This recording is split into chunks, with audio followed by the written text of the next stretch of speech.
नमस्कार. बृहन्मुंबई महानगरपालिका शिक्षण विभाग आयोजित ऑनलाईन शिक्षण या उपक्रमात आजच्या तासिकेला उपस्थित असलेले सर्व अधिकारी वर्ग, मुख्याध्यापक, सहकारी शिक्षक, त्याचप्रमाणे माझ्या विद्यार्थी मित्र आणि मैत्रिणींनो. आजच्या या तासिकेत आपण विज्ञान भाग 1 या विषयाचा अभ्यास करणार आहोत. मी स्नेहा विनायक भोसले, शाळा चारकोप सेक्टर 1, मनपा माध्यमिक मराठी शाळा कांदिवली पश्चिम. तर मुलांनो, आजचा आपला घटक आहे पदार्थ आपल्या वापरातील. आपणा सर्वांना ठाऊक आहे की द्वितीय सत्रातील सर्वच घटक आपल्या अभ्यासून झालेलेच आहेत. एकदा दोनदा त्याच्या आपण उजळणी देखील केलेली आहे. आणि आता आपण आपल्या या सत्रामध्ये द्वितीय सत्रातील किंवा आपल्या वर्षभरातील प्रश्नपत्रिकेचा आराखडा, प्रश्नपत्रिकांचे स्वरूप, प्रश्नांचे प्रकार याविषयी अभ्यास करत आहोत. त्याचप्रमाणे आपण आज देखील प्रकरण 14 पदार्थ आपल्या वापरातील या प्रकरणाचा स्वाध्याय आजच्या तासिकेला अभ्यासणार आहोत. चला तर मग आपण सुरुवात करूया. स्वाध्यायामधील आपला पहिला प्रश्न हा असा आहे. प्रश्न क्रमांक 1, रिकाम्या जागी योग्य शब्द लिहा.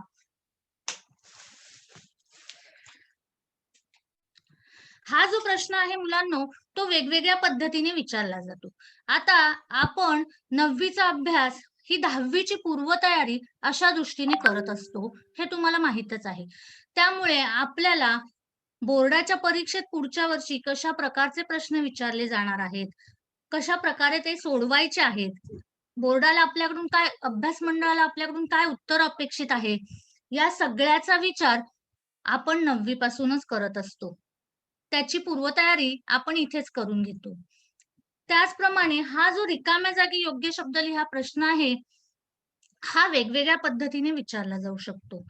जसे की रिकाम्या जागी योग्य शब्द लिहा, रिकाम्या जागी योग्य शब्द लिहून विधान पूर्ण करा, रिकाम्या जागी योग्य शब्द लिहून विधाने पुन्हा लिहा. त्या प्रश्नाचं योग्य आकलन करून आपल्याकडून उत्तर कसे अपेक्षित आहे हे आपल्याला कळले पाहिजे. तर या प्रश्नात अशा प्रकारचे प्रश्न आहेत पहा.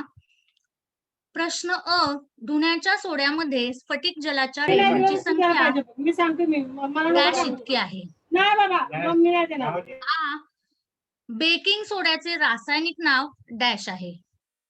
तिसरं आहे हायपरथायरॉइडिझम या रोगाच्या उपचारासाठी डॅशचा वापर करतात. आणि चौथा प्रश्न आहे टेफ्लॉनचे रासायनिक नाव डॅश आहे. आता आपल्याला इथे सांगितले आहे की रिकाम्या जागी योग्य शब्द लिहा, म्हणजे आपल्याकडून त्यांना उत्तराचा योग्य शब्द फक्त अपेक्षित आहे. म्हणून आपण उत्तरपत्रिकेत प्रश्नाचा क्रमांक लिहून त्याचा योग्य शब्द काय आहे, उत्तर काय आहे तेवढंच नोंदवणं इथे अपेक्षित आहे. पहा, मग प्रश्न पहिला अ चे उत्तर आहे 10. धुण्याच्या सोड्यामध्ये स्फटिक जलाच्या रेणूंची संख्या 10 आहे. नंतर बेकिंग सोड्याचे रासायनिक नाव सोडियम बायकार्बोनेट आहे. तिसरा हायपरथायरॉइडिझम या रोगाच्या उपचारासाठी I-123 चा वापर करतात. आणि चौथा आहे टेफ्लॉनचे रासायनिक नाव पॉलीटेट्राफ्ल्युरोइथिलीन आहे. मग आपण उत्तरपत्रिकेमध्ये प्रश्नाचा क्रमांक आणि उत्तराचा जो योग्य शब्द असेल तो लिहायचा आहे. जेव्हा आपल्याला हा प्रश्न रिकाम्या जागी योग्य शब्द लिहून विधाने पुन्हा लिहा असा असतो, तेव्हा प्रश्नाचं पूर्ण विधान लिहून रिकामी जागा भरून तिला आपण डबल अंडरलाईन करायचं आणि विधान पूर्ण करायचं. मुलांनो, आणखी एक प्रश्न आपल्याला प्रश्न क्रमांक 1 मध्ये असतो, तो म्हणजे योग्य पर्याय निवडून विधाने पूर्ण करा किंवा योग्य पर्याय निवडा किंवा योग्य पर्यायाचा क्रमांक लिहा. अशा 3 प्रकारे हा प्रश्न विचारला जातो. तेव्हा देखील आपण जर योग्य पर्यायाचा क्रमांक सांगितला असेल तर ते उत्तर पर्यायामध्ये कुठे आहे, अ, ब, क, ड, तेवढा फक्त क्रमांक आपल्याला नोंदवणं अपेक्षित असतं. आणि जर सांगितलं की विधान पूर्ण करा, तर पूर्ण विधान लिहून त्या उत्तराचा पर्याय त्याच्यामध्ये आपण भरायचा आहे. हे सगळ्यांनी इथे लक्षात ठेवायचं आहे. चला, पुढचा आपला प्रश्न आहे योग्य जोड्या लावा.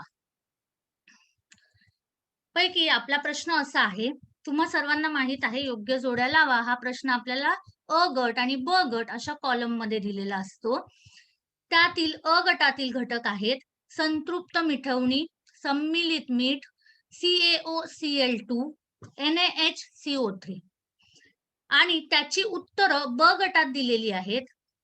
सोडियम धातू मुक्त, आम्लारी धर्मिक क्षार, मिठाचे स्फटिकी भवन, रंगांचे ऑक्सिडीकरण. अशा पद्धतीने आपल्याला त्यांनी हे 2 कॉलम दिलेत आणि अ गटातील घटकाचं उत्तर काय आहे ते ब गटात शोधून आपल्याला लिहायचं आहे.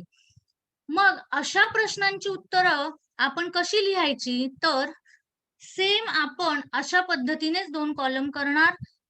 अ गट आहे तसाच ठेवणार आहे, परंतु ब गटाच्या ऐवजी आपण तिथे उत्तरं नोंदवायची आहेत.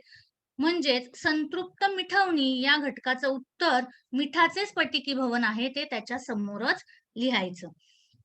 नंतर सम्मिलित मीठ त्याचे उत्तर सोडियम धातू मुक्त हे त्याच्या समोर लिहिलं.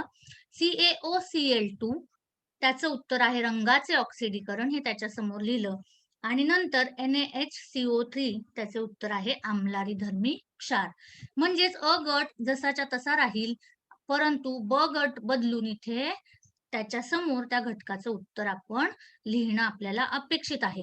अशा पद्धतीने पेन्सिल आणि पट्टीचा उपयोग करून आपल्याला स्वच्छ आणि नीटनेटके चार्ट बनवायचे आहेत, कॉलम बनवायचे आहेत आणि त्यात योग्य आकडे टाकून आपल्याला हा प्रश्न अशा पद्धतीने पूर्ण करायचा आहे. काही मुलं इथे काय करतात, तर पेनाने किंवा पेन्सिलने सरळ सरळ जोड्या लावतात, रेषा मारून जोड्या लावतात. अजूनही आपल्याला 9वी-10वीच्या विद्यार्थ्यांमध्ये हे बघायला मिळतं की ते रेषा मारून जोड्या लावतात. तर मी इथे सगळ्यांना सूचना करू इच्छिते की हा प्रश्न अशा पद्धतीने सोडवायचा नाही.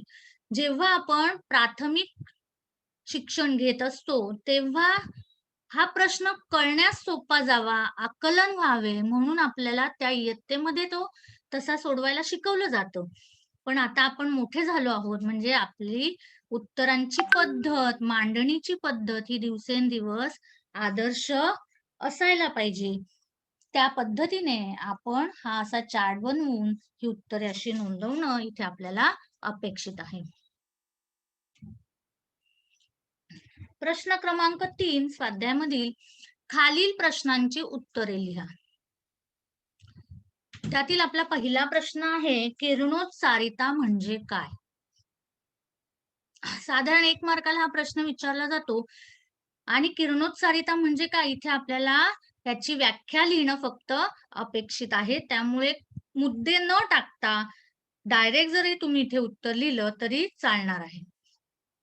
पहा, अतिशय भेदक व अदृश्य असे किरण उत्स्फूर्तपणे बाहेर टाकण्याच्या युरेनियम, थोरियम, रेडियम इत्यादी उच्च द्रवणांक असणाऱ्या मूलद्रव्यांच्या गुणधर्मास किरणोत्सारिता असे म्हणतात. जर 1 मार्काला हा प्रश्न असेल तर आपल्याला इथे फक्त एवढी व्याख्याच लिहिणं अपेक्षित आहे. तुम्ही प्रश्न क्रमांक लिहून त्याचं सरळ उत्तर असं म्हणून उत्तर लिहिलं तरी चालणार आहे. नंतर प्रश्न आ, अणुकेंद्रक अस्थिर आहे असे केव्हा म्हणतात. तर याचं उत्तर अशा पद्धतीने आहे, जेव्हा अणुकेंद्रकातून किरणोत्सारी प्रारणे म्हणजेच अल्फा, बीटा आणि गॅमा किरणे बाहेर टाकली जातात तेव्हा अणुकेंद्रक अस्थिर आहे असे म्हणतात.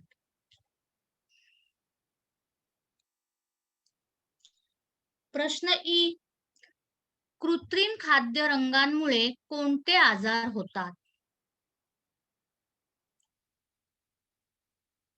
पहा याचे उत्तर, खाद्य रंग असलेल्या पदार्थांचे अतिसेवन केल्यास.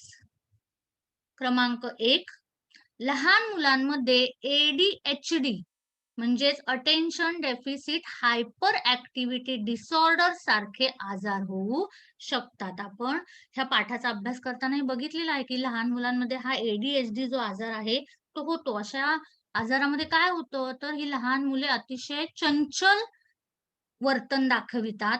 कुठल्याही कामामध्ये त्यांची एकाग्रता होणं अवघड जातं आणि त्यामुळे त्यांचं कुठलंही काम व्यवस्थित होत नाही. या आजाराला ADHD म्हणतात. मग आपण जेव्हा बाहेरचे पदार्थ विकत घेऊन नेहमी अतिसेवन करतो, वारंवार बाहेरचे पदार्थ खातो, तेव्हा त्या पदार्थांमध्ये खाद्यरंग मिसळलेले असतात, कृत्रिम, कधी नैसर्गिक आणि त्याच्यामुळेच त्याचे अतिसेवन केलं तर लहान मुलांमध्ये हा आजार होण्याची शक्यता असते. त्याचबरोबर ॲलर्जी सारखे रोग सुद्धा उद्भवतात. ॲलर्जी म्हणजेच काय? अंगाला खाज सुटणे, आपली त्वचा लाल भडक होणे, त्वचेवर फोड्या येणे, अशा वेगवेगळ्या प्रकारचे जे लक्षण आहेत ती आपल्याला ॲलर्जीमध्ये दिसतात. तर कृत्रिम खाद्यरंगांचं अतिसेवन जर केलं तर आपल्याला ॲलर्जी सुद्धा उद्भवू शकते. त्याचबरोबर क्रमांक 3 मज्जासंस्थेचे रोग होऊ शकतात. मज्जासंस्था म्हणजे आपली मेंदूशी असणारी आणि आपल्या शरीराचे सर्वस्वी नियंत्रण करणारी संस्था असते. या संस्थेचे सुद्धा रोग आपल्याला ह्या कृत्रिम खाद्यरंगांचे जर अतिसेवन केले तर होऊ शकतात. पुढे आहे कर्करोग. या कृत्रिम खाद्यरंगांमुळे कर्करोग होण्याची सुद्धा शक्यता असते. तर हा प्रश्न जर तुम्हाला विचारला गेला तर ह्या प्रश्नाचं उत्तर आपण अशा पद्धतीने लिहिणार आहोत. खाद्यरंग असलेल्या पदार्थांचे अतिसेवन केल्यास पुढे डॅश करून 1, 2, 3, 4 अशा मुद्द्यांमध्ये हे उत्तर नोंदवणं अपेक्षित आहे. पुढचा प्रश्न आहे आपला, औद्योगिक क्षेत्रात किरणोत्सारितेचा उपयोग कोठे करतात? पहा आता, आपणास ठाऊक आहे की किरणोत्सारितेचा उपयोग अनेक क्षेत्रांमध्ये केला जातो. जसे की औद्योगिक क्षेत्र आहे, कृषी क्षेत्र आहे, वैद्यक शास्त्राचं क्षेत्र आहे. या सर्व क्षेत्रांमध्ये किरणोत्सारितेचा उपयोग होतो. त्यापैकी आपल्याला इथे काय विचारलेलं आहे तर औद्योगिक क्षेत्रात ह्या किरणोत्सारितेचा उपयोग कुठे करतात? तर पहिलं आहे रेडिओग्राफी. बिडाच्या वस्तू किंवा लोखंडाचे वितळ जोड यातील भेदक किरणांमुळे गॅमा किरणांच्या साहाय्याने हे शोधता येतात. यासाठी कोबाल्ट 60, स्ट्रॉन्शियम 192 यांसारख्या समस्थानिकांचा उपयोग रेडिओग्राफी करताना कॅमेऱ्यामध्ये केला जातो. धातू कामातील दोष शोधण्यासाठी देखील हे तंत्र वापरले जाते. क्रमांक 2, जाडी, घनता, पातळी यांचे मापन करणे यासाठी देखील किरणोत्सारितेचा उपयोग होतो. ॲल्युमिनियम, प्लास्टिक अशा पदार्थांचे कमी अधिक जाडीच्या पत्र्यांचे उत्पादन करताना त्यांची जाडी कायम राखणे आवश्यक असते.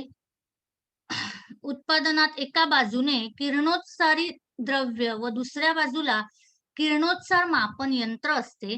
मापन यंत्राने दाखविलेला किरणोत्सार पत्र्याच्या जाडीप्रमाणे कमी जास्त होतो. या तंत्राच्या साहाय्यानेच पॅकिंग मधील मालही तपासता येतो. अशा पद्धतीने आपण एक एक मुद्दा घेऊन या प्रश्नाचं स्पष्टीकरण लिहायचं आहे. तो मुद्दा डबल अंडरलाईन करायचा, हायलाइट करायचा आणि त्याचं स्पष्टीकरण त्याच्या पुढे लिहायचं. क्रमांक 3, दीप्तिमान रंग व किरणोत्सारी दीप्ती रंग यामध्ये देखील आपण किरणोत्सारितेचा उपयोग करतो. कसा तर पूर्वी घड्याळाचे काटे, विशिष्ट अशा वस्तू अंधारात दिसण्यासाठी रेडियम, प्रोमेथियम, ट्रिटियम या किरणोत्सारी पदार्थांचे फॉस्फरस बरोबरचे मिश्रण वापरले जात होते. HID म्हणजेच हाय इंटेन्सिटी डिस्चार्ज दिव्यात क्रिप्टॉन 85 तर बीटा किरणांचा स्रोत म्हणून एक्स-रे युनिट मध्ये प्रोमेथियम 147 हे समस्थानिक वापरतात. हे म्हणजेच ही किरणोत्सार आहे हा प्रोमेथियम 147. सिरॅमिक वस्तूंमध्ये होणारा वापर. सिरॅमिक पासून बनविण्यात येणाऱ्या वस्तू, टाइल्स, भांडी, प्लेट्स, स्वयंपाकघरातील भांडी यामध्ये चमकदार रंग वापरतात.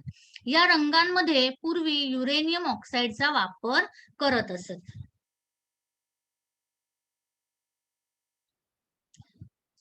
पुढचा प्रश्न आहे टेफ्लॉनचे गुणधर्म लिहा.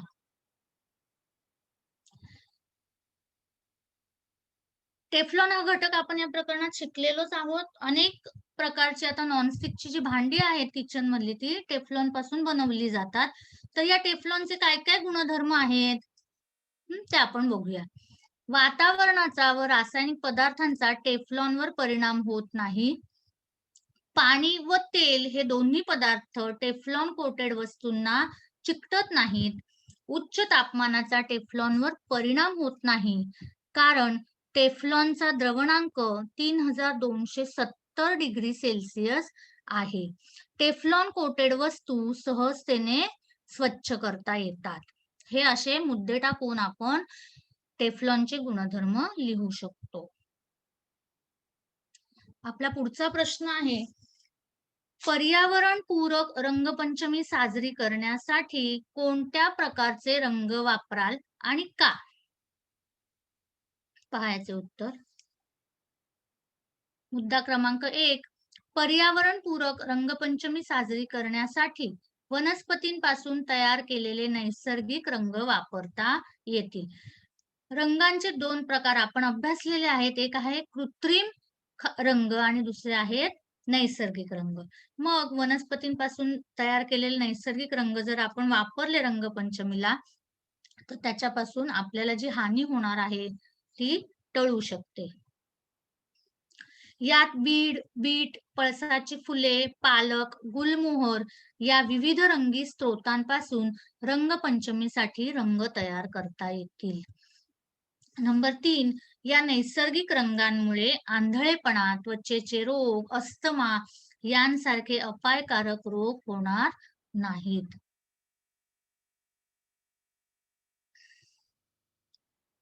आपल्या पुढच्या प्रश्नाकडे जाऊया आपण. टेफ्लॉन विलेपन सारख्या पद्धतींचा वापर खूप वाढलेला का आहे? आपण बघितलेलं आहे की आजकाल किचन मध्ये आपल्याला नॉनस्टिकची भांडी खूप प्रमाणात दिसतात. तर का बरं आता ही जास्त प्रमाणात लोक वापरायला लागलेली आहेत? तर ते टेफ्लॉनच्या गुणधर्मांमुळे. टेफ्लॉनचे जे गुणधर्म आहेत ते आपल्यासाठी सोयीस्कररित्या हाताळली जाऊ शकतात ही भांडी, म्हणून टेफ्लॉन विलेपन असलेली भांडी आता सर्रास घेतली जातात. मग या प्रश्नामध्ये आपल्याला काय अपेक्षित आहे? तर जे टेफ्लॉनचे गुणधर्म आहेत ते आपण इथे नोंदवायचे आहेत आणि या कारणामुळेच आपण त्याचा वापर काय केलेला आहे आता अधिकाधिक करायला लागलेलो आहोत. वातावरणाचा व रासायनिक पदार्थांचा टेफ्लॉनवर परिणाम होत नाही. पाणी व तेल हे दोन्ही पदार्थ टेफ्लॉन कोटेड वस्तूंना चिकटत नाहीत. उच्च तापमानाचा टेफ्लॉनवर परिणाम होत नाही, कारण टेफ्लॉनचा द्रवणांक 3270 डिग्री सेल्सिअस इतका जास्त आहे. टेफ्लॉन कोटेड वस्तू सहजतेने स्वच्छ करता येतात आणि म्हणूनच टेफ्लॉन विलेपन सारख्या पद्धतीचा वापर खूप वाढलेला आहे. आता मुख्य प्रश्नांकडे आपण जाऊया. त्यातील प्रश्न क्रमांक 4 स्पष्टीकरणासह लिहा. त्यातला पहिला प्रश्न आहे विरंजक चूर्णाला क्लोरीनचा वास येतो. इथे आपल्याला कारण लिहायचं आहे की विरंजक चूर्णाला क्लोरीनचा वास का येतो? पहा, याचं उत्तर आपण अशा पद्धतीने लिहिणार. क्लोरीन हा विरंजक चूर्णातील मुख्य घटक आहे. क्रमांक 2, हवेतील कार्बन डायऑक्साईडमुळे विरंजक चूर्णाचे संथपणे विघटन होऊन क्लोरीन वायू मुक्त होतो. हवेतील कार्बन डायऑक्साईडचा ह्या चूर्णाशी संबंध आल्यानंतर काय होतं, त्याचं संथपणे विघटन होतं आणि ह्या विघटनाच्या रासायनिक प्रक्रियेमध्ये क्लोरीन वायू काय होतो, मुक्त होतो. म्हणून विरंजक चूर्णाला क्लोरीनचा वास येतो. प्रश्न क्रमांक 2, विहिरीचे दुष्फेन पाणी सोड्यामुळे सुफेन होते. याचं कारण आपण अशा पद्धतीने लिहिणार. कॅल्शियम व मॅग्नेशियम क्लोराईड व सल्फेटच्या अस्तित्वामुळे विहिरीचे पाणी दुष्फेन होते.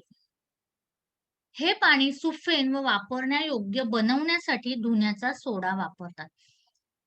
पहा, कॅल्शियम आणि मॅग्नेशियम क्लोराईड व सल्फेट त्या पाण्यात असल्यामुळे हे पाणी काय होतं, विहिरीतलं खराब होतं. दुष्फेन म्हणजे वापरण्या अयोग्य होतं. मग याला सुफेन बनवण्यासाठी म्हणजेच काय, तर हे वापरण्यायोग्य बनवण्यासाठी यामध्ये काय करतात, धुण्याचा सोडा वापरतात. मग या धुण्याच्या सोड्याबरोबर अभिक्रिया होऊन मॅग्नेशियम व कॅल्शियमचे अविद्राव्य कार्बोनेट क्षार तयार होतात आणि हे पाणी काय होते, सुफेन होते. अशा पद्धतीने आपण ह्या प्रश्नाचं उत्तर लिहायचं आहे. पुढचा आपला प्रश्न आहे, दुष्फेन पाण्यात साबणाचा साका तयार होतो. एक, साबण दुष्फेन पाण्यात मिसळल्यास सोडियमचे विस्थापन होऊन तेलाम्लांचे कॅल्शियम व मॅग्नेशियम क्षार तयार होतात. हे क्षार पाण्यात अविद्राव्य असल्याने त्यांचा साका तयार होतो. हे जे कॅल्शियम व मॅग्नेशियमचे क्षार तयार होतात, हे क्षार काय होतात, पाण्यात विरघळत नाहीत. अविद्राव्य म्हणजेच काय, पाण्यात ते विरघळत नाहीत, त्यांचा साका तयार होतो आणि हे पाणी आपणास वापरण्या अयोग्य होते. त्यामुळे दुष्फेन पाण्यामध्ये साबणाला फेस सुद्धा येत नाही आणि म्हणून दुष्फेन पाण्यात साबणाचा साका तयार होतो. आता मुख्य प्रश्नांपैकी आपला प्रश्न क्रमांक 5, खालील प्रश्नांची उत्तरे लिहा. यातील आपला पहिला प्रश्न आहे, कृत्रिम खाद्य रंग व त्यात वापरले जाणारे पदार्थ सांगून त्यांचे दुष्परिणाम लिहा. आता पहा, हा प्रश्न आपल्याला 3 गटात विभागता येतो.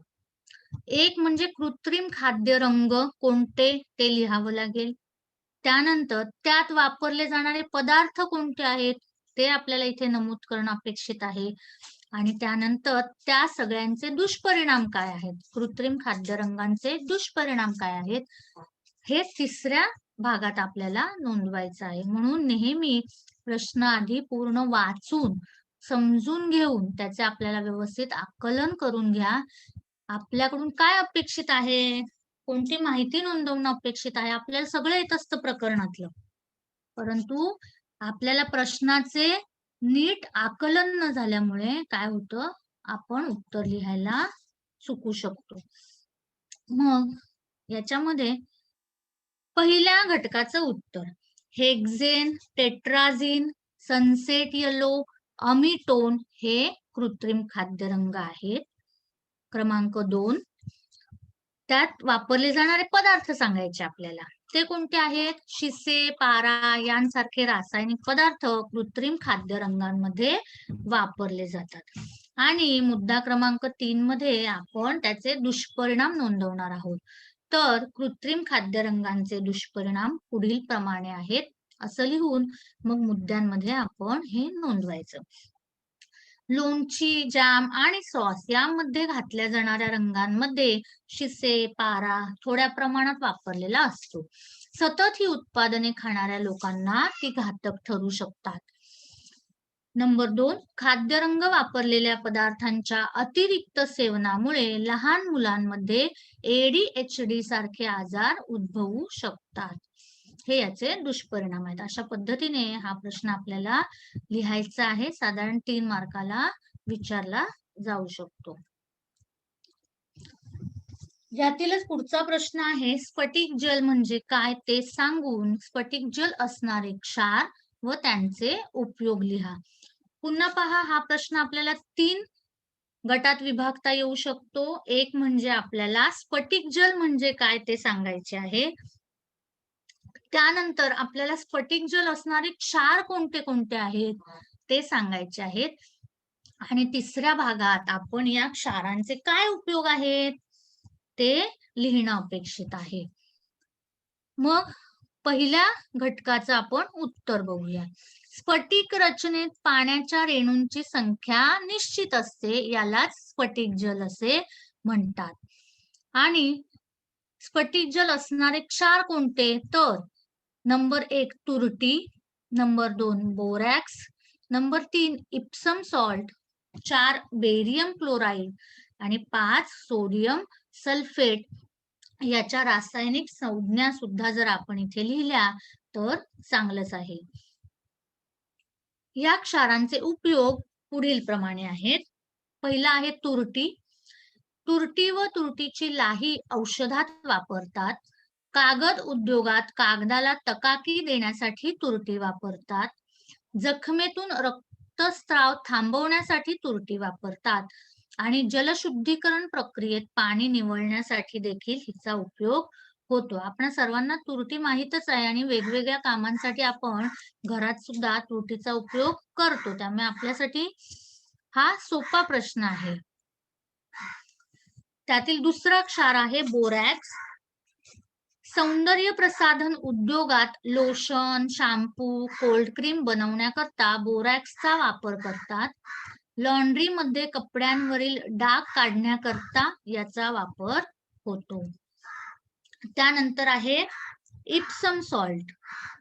याचा उपयोग खते तयार करण्यासाठी तसेच झाडे व भाज्या यांचा हिरवा रंग वाढवण्यासाठी करतात. अंघोळीच्या पाण्यामध्ये सॉल्ट बाथ म्हणून स्नायूंचे दुखणे कमी करण्याकरता सुद्धा इप्सम सॉल्टचा उपयोग होतो. Barium chloride. याचा उपयोग ब्राईनच्या ब्राईन म्हणजे काय तर NaCl चे द्रावण शुद्धीकरण प्रक्रियेत करतात. वाया जाणाऱ्या सांडपाण्यावर इलाज करण्यासाठी याचा उपयोग करतात. तसेच कागद उद्योगात, डाय इंडस्ट्रीमध्ये, कीटकनाशक औषधांमध्ये आणि बेरियम क्लोराईड औषधांमध्ये देखील हे बेरियम क्लोराईडचा उपयोग करतात. पाचवा क्षार आपला आहे सोडियम सल्फेट. याचा उपयोग अपमार्जके तयार करण्यासाठी करतात. कागदाचा लगदा करण्यासाठी कागद उद्योगात तसेच डाय इंडस्ट्रीमध्ये सोडियम सल्फेटचा उपयोग केला जातो. तर अशा पद्धतीने तुम्ही ह्या प्रश्नाचे उत्तर लिहू शकता. 5 मार्कासाठी हा प्रश्न येऊ शकतो. स्फटिक जल म्हणजे काय ते 1 मार्कात ते सांगण्यासाठी 1 मार्क, त्याचे क्षार सांगण्यासाठी 1 मार्क आणि त्या सर्व क्षारांचं स्पष्टीकरण लिहिण्यासाठी साधारण 2 किंवा 3 मार्क अशा पद्धतीने ही या प्रश्नातील मार्कांची विभागणी होऊ शकते. 4 किंवा 5 मार्कासाठी येऊ शकतो हा प्रश्न. तर मुख्य प्रश्नांपैकी प्रश्न 6वा उपयोग लिहा. पहा, पदार्थ आपल्या वापरातील आपण शिकतोय म्हणजे हे जे काही सर्व पदार्थ आहे ते आपल्याला दैनंदिन जीवनात कुठे ना कुठे वापरात येतात, उपयोगात येतात.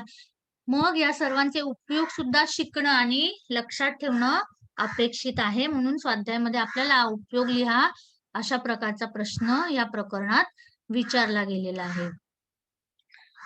त्यातील पहिला प्रश्न आहे एनोडायझिंग. पहा, एनोडायझिंग प्रक्रिया आपण सगळ्यांनी प्रकरण शिकत असताना अभ्यासलेली आहे. विद्युत अपघटनीच्या साहाय्याने आपण पदार्थांवर कोटिंग करणे, विलेपन करणे म्हणजे एनोडायझिंग आहे. मग हे एनोडायझिंग केलेले तवे, कुकर ही भांडी न चिकटणारी, ओरखडे न येणारी व सहजतेने स्वच्छ करता येतात. एनोडायझिंग केलेली भांडी उष्णतारोधक, बिनविषारी, जास्त वर्ष टिकणारी असतात आणि यामध्ये अन्न लवकर शिजते. अशा पद्धतीने आपण मुद्दे टाकून मुद्देवाईज ह्या प्रश्नाचे उत्तर किंवा याचे उपयोग लिहिणं अपेक्षित आहे. पुढचा घटक आहे पावडर कोटिंग. याचे काय उपयोग आहेत तर घरगुती उपकरणे, खिडक्या यांना पावडर कोटिंग करतात. हे टिकाऊ व दिसायला सुंदर असते.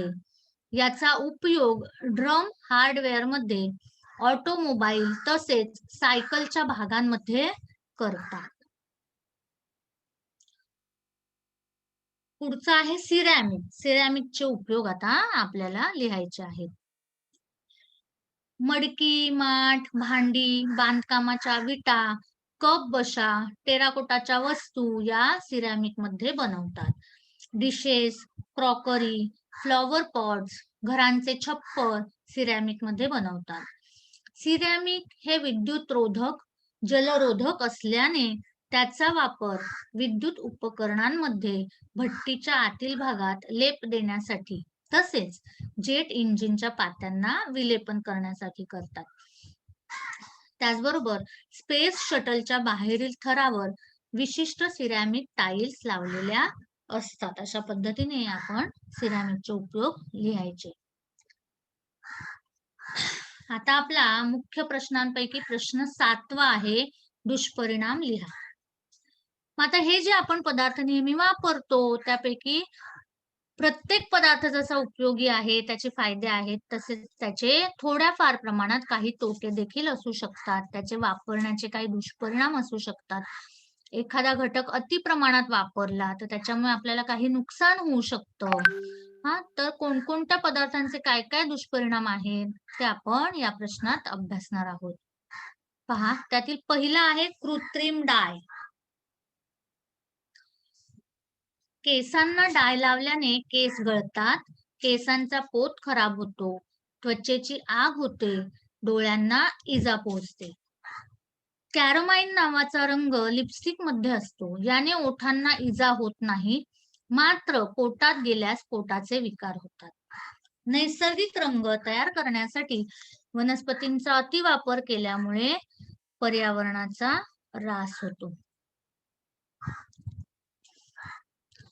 पुढचा आहे कृत्रिम खाद्य रंग. कृत्रिम खाद्य रंगाचे दुष्परिणाम काय आहेत? तर चहा पावडर मध्ये कॉपर अर्सेनाइड हा कृत्रिम खाद्य रंग टाकलेला असतो.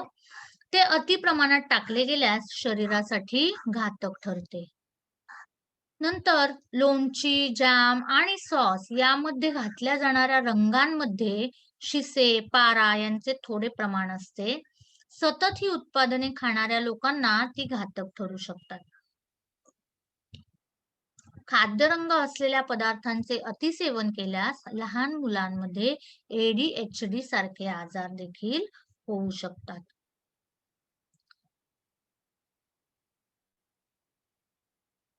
पुढचा घटक आहे किरणोत्सारी पदार्थ.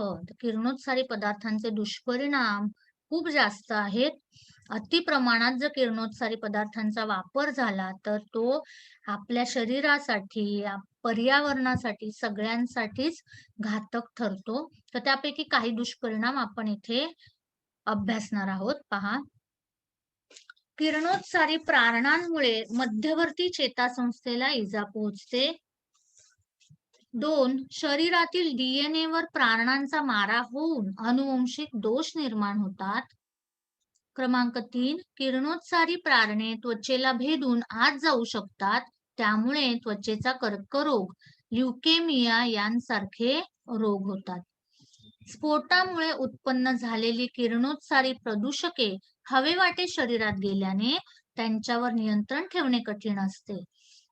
समुद्रात सोडलेली किरणोत्सारी प्रदूषके माशांच्या शरीरात जाऊन त्यांच्या मार्फत मानवी शरीरात प्रवेश करतात.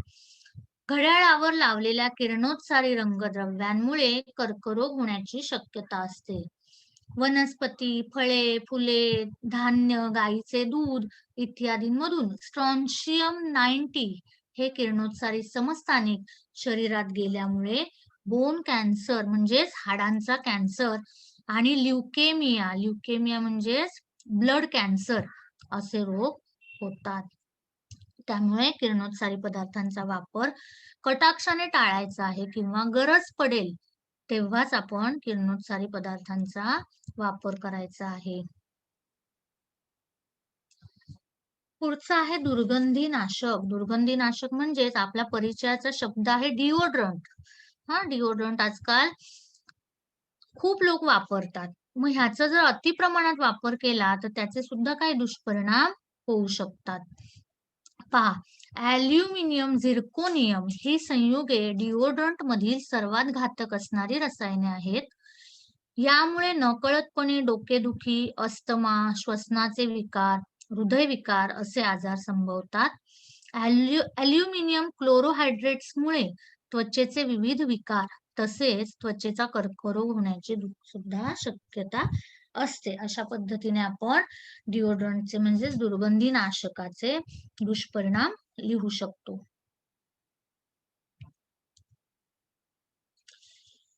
स्वाध्यायामधील आपला हा पुढचा प्रश्न आहे, रासायनिक सूत्र लिहा.